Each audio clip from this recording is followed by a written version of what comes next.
Merhaba arkadaşlar. Videoma ve kanalıma hoş geldiniz arkadaşlar. Bu videoda iyisi bir Beko loder veya Beko loder diyelim. Beko loder arka Beko kızak kaydırmayı anlatacağım. Kızak kaydırmayı öğreteceğim demeyeyim de öğretmek için Beko'nun üzerinde gerçek reel bir talim vermek gerekir. Burada anlatayım. Beko loder, Beko kızak kaydırma veya kızak. Tam da bu kısım arkadaşlar. Görüyorsunuz büyük bir somunla buradan tutulmuş. Büyük bir somunla buradan kilitlemiş. Ve aynı şekilde bekonun arkasında kalan 2 tane somun yani 4 tane somunla kızak şu gördüğünüz oluklara, raylara, kızak kısmına kilitli şu anda. Operatör benim arkadaşlar. Düğmeye basıyoruz arkadaşlar. Kızak açılıyor.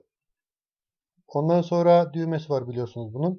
Ondan sonra hafiften ön tarafa doğru bırakıyoruz. Sallandı yani bir sallıyoruz bekoyu. Kızak iyice açılıyor.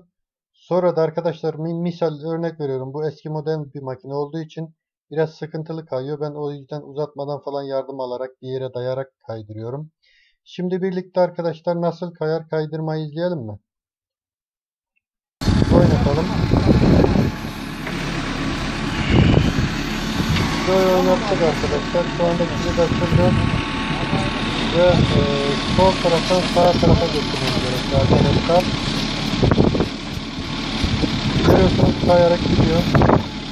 Hareket ettiriyorum. İleri geri hem itiyorum hem uzatmayı açıyorum. Çekliyorum bu tarafa doğru.